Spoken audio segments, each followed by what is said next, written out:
political cats can all rejoice!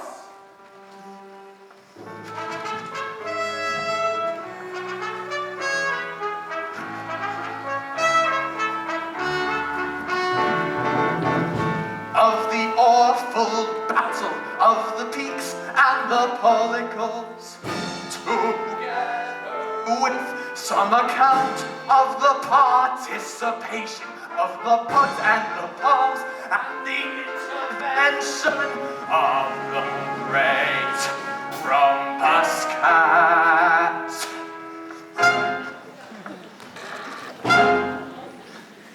The peaks and the pollicles, everyone knows, are proud and implacable, passionate foes. It is always the same wherever one goes. And the pugs and the pums, although most people say that they do not like fighting, yet once in a way, they now and again join into the fray, and they fight for,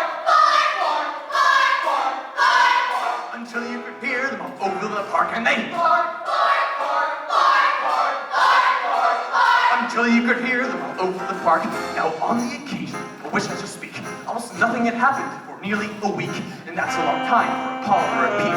The big police dog was away from his beat. I don't know the reason, but most people think he slipped into the Wellington Arms for a drink. And no one at all was about on the street when a peak and a pollicle happened to meet.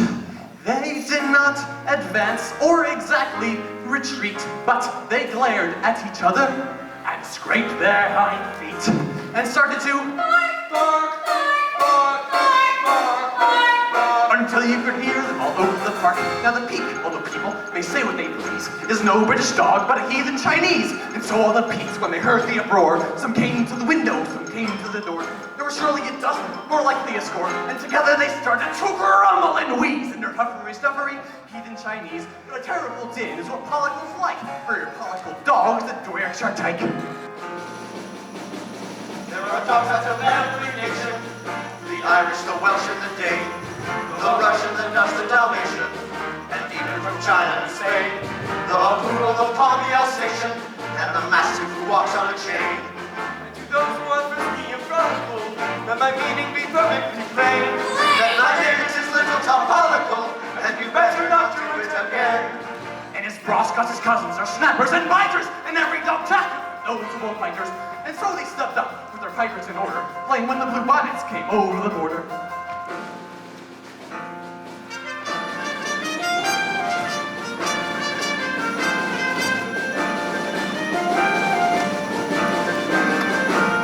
And the pugs and the palms are no longer aloof, with some from the balcony, some from the roof, joined into the den with the bark, bark, bark, bark, until you could hear them over the park, and they bark, bark, bark, bark, until you could hear them over the park.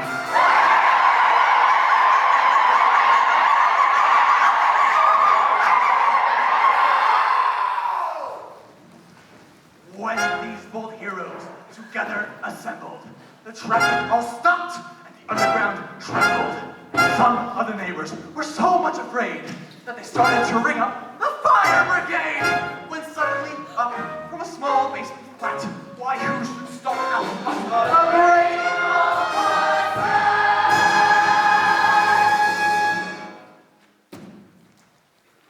His eyes were like fireballs, fearfully blazing.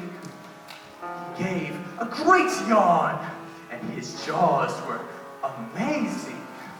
And when he looked out through the bars of the area, you never saw anything fiercer or hairier. And what was the glare of his eyes and his yawning, the peaks and the pollicles quickly took warning. He looked to the skies and he gave a great leap, and the every last one of them scattered like sheep. When the big police dog returned to his beat, there wasn't a single one left on the street.